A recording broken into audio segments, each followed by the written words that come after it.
the God of Abraham, the God of Isaac, the God of Jacob, the God of me. Hey guys, people, it's China the Israelite, and today we're going over the 5th commandment. So let's begin. Exodus 20, verse 12. Honor thy father and thy mother, that thy days may be long upon the land which the Lord thy God giveth thee. Okay, so let's get a witness to that. Ephesians 6, 2 through 3.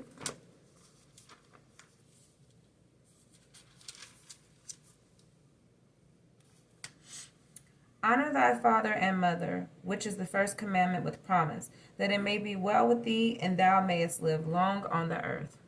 Okay, so how do we honor our parents? So I have a few verses, so we're going to get through all of them. Matthew 15, verse 4. For God commanded, saying, Honor thy father and mother, and he that curseth father or mother, let him die the death. Let's get a witness to that. Leviticus 20, verse 9. For everyone that curseth his father or his mother shall be surely put to death. He hath cursed his father and his mother, his blood shall be upon him.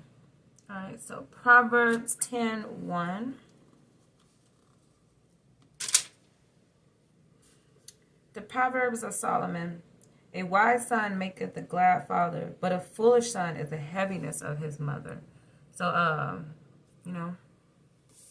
that's a way to curse your parents. Being the heaviness of your parent, that's a curse.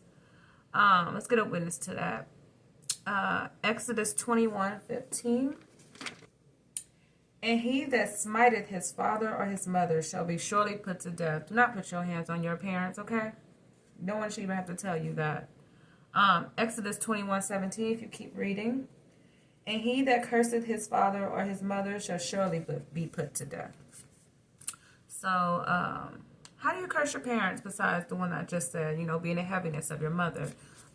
Disobeying your parents is a way to curse them. So, let's try to get a witness with that. Proverbs 15, verse 20. A wise son maketh a glad father, but a foolish man despises his mother. So, that's a curse. You become a fool. And we all know fools don't inherit the kingdom. Okay? Witness to that. Proverbs 13:1. A wise son heareth his father's instruction, but a scorner heareth not rebuke. And there's another verse about that only the foolish rebuke correction. So there you go. So let's move on. What's consequences of disobeying your parents? Romans 1:28 through 32. And even as they did not like to retain God in their knowledge, God gave them over to a reprobate mind to do those things which are not convenient, being filled with all unrighteousness, fornication, wickedness, covetousness, maliciousness, full of envy, murder, debate, deceit, malignity, whisperers, backbiters, haters of God, despiteful, proud, boasters, inventors of evil things, and disobedient to parents. Right there. A reprobate mind, you're going to be disobedient to your parents. And that's kind of crazy, right? Because there's a lot of people who are disobedient to their parents. So what does that mean? So let's get another witness. Deuteronomy 21:18 through 21.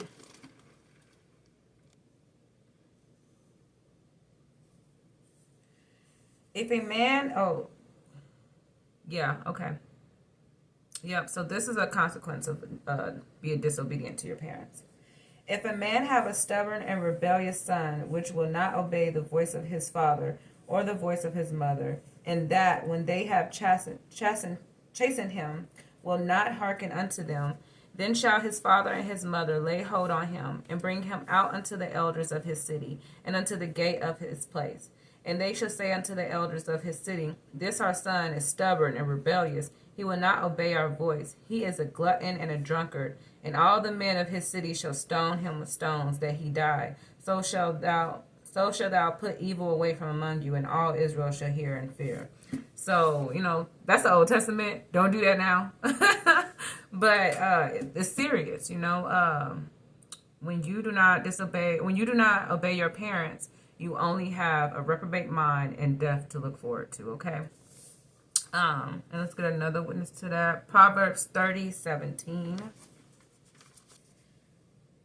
The eye that mocketh at his father, and despiseth to obey his mother, the ravens of the valley shall pick it out, and the young eagle shall eat it. So, whew, that's a curse, okay?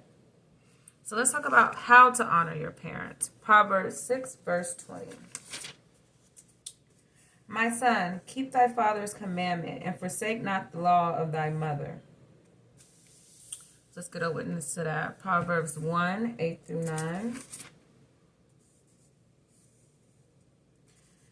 My son, hear the instruction of thy father, and forsake not the law of thy mother. For they shall be an ornament of grace unto thy head, and chains about thy neck. Okay, so parents, now this does fall on you to teach your children the right way, and we're going to get onto that too. So Proverbs 23:22.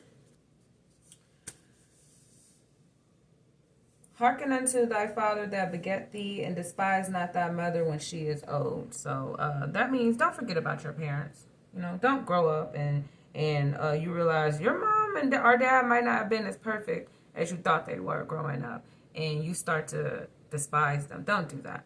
Don't do that, okay? Proverbs 22:6. So this is for the parents. Train up a child in the way he should go, and when he is old, he will not depart from it. Okay, that is important, and that is true. I can speak from my own personal experience. I was definitely raised up in the church. I fell away from it around my college years, and I'm back on fire, baby. Okay, more than I've ever been. Okay, so let's go to Colossians 3:21. Fathers, provoke not your children to anger, lest they be discouraged. So that's you don't do things to your child and then make them despise you, because then that's going to make it hard for them when they get older to not despise you and not to break what God told them not to do. So don't do that. So what we just read, Colossians 3:21. Let's get a witness. Ephesians 6:4. And ye fathers, provoke not your children to wrath, but bring them up in the nurture and admonition of the Lord. So, that's similar to the story of Joseph and his fathers. His father had a favorite, and his other children knew it. His favorite was Joseph. And that made them turn on Joseph. I'm not excusing their behavior, accountability, but he had a part in that by playing favoritism. You do not do that. Do not provoke your children, okay? So 2 Corinthians 12:4. Not 12:4. 2 Corinthians 12:14. You can read 12:4 on your own time. Behold, the third time I am ready to come to you, and I will not be burdensome to you. For I seek not yours, but you. For the children ought not to lay up for the parents, but the parents for the children. That means do right by your children. Take care of your children. Your child should not be taking care of you. Okay, that is out of order, and you are not teaching them the way. And you risk them growing up to despise you later. So, just do what you're supposed to do with your children, okay? Take care of them. You're the parent. Witness to that, 1 Timothy 5:8. Okay. But if any provide not for his own, and especially for those of his own house, he hath denied the faith and is worse than an infidel. So, that is important for you to know. Fathers, take care of your home. Take care of your children, okay? Parents, do not spare correction, okay? This is for those, I don't spank my children people.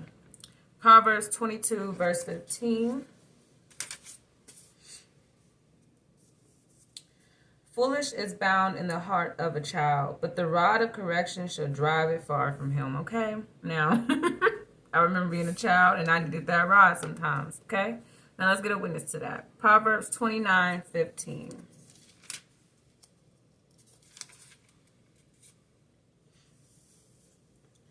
The rod and reproof give wisdom, but a child left to himself bringeth his mother to shame. Okay? Now, hey, that's a prediction on a curse, okay? Don't spare the rod. Proverbs 13:24. He that spareth his rod hateth his son, but he that loveth him chasteneth him betimes. So, Proverbs 23:13-14. Withhold not correction from the child, for if thou beatest him with the rod, he shall not die. Thou shalt beat him with the rod and shall deliver his soul from hell. Now, this is not promoting child abuse, okay? Because if you're beating your child to the point where they might die, that is child abuse. And that is not what the Bible is telling you to do. It's telling you to spank your child. Tell them, no, when you touch the fire burns. They don't touch the fire again. That's what that means, okay? So, bad training from parents. Let's see what the Bible has to say about that. Ephesians 6:1. Children, obey your parents in the Lord, for this is right. Keywords, in the Lord. Okay? Acts 5:29, a witness. Then Peter and the other apostles answered and said, we ought to obey God rather than man. So always remember that, okay? So what's the point of obeying parents? Colossians 3:20. Children, obey your parents in all things, for this is well-pleasing unto the Lord. Okay? So Hebrews 12:7-9. If ye endure chastening, God dealeth with you as with sons. For what son is he whom the Father chasteneth not? But if ye be without chastisement, whereof all are partakers, then are ye bastards and not sons. Furthermore, we have had fathers of our flesh which corrected us, and we gave them reverence. Shall we not much rather be in subjection unto the Father of spirits and live? Amen. So it's preparation, okay? It's preparation for following after the Father in heaven. Leviticus 19:3. Ye shall fear every man his mother and his father, and keep my Sabbaths. I am the Lord your God. So, that's just piggybacking off of Commandment 4 that we just did last week. So, let's read Luke. Actually, no, you guys. I want you guys to read Luke 2 on your own. And I just want to tell you a quick story of Jesus when, in that chapter will explain that story in depth, where he's a child and he goes into a temple and his family accidentally leaves him, and they go back and they kind of scold him. They're like, what are you doing? We've been looking for you, been worried about you. He's like, I must be about my Father's business. But then it says that he was subjective unto Mary and Joseph, okay? He knew those were his earthly parents and he had to obey them. So he went off with them, but it said that Mary kept it in her heart from that point on. So read that on your own time, and thank you for watching. I hope this was edifying for you. I hope you got something out of it. Keep reading scripture, keep keeping the commandments, and remember, it's real, Israel.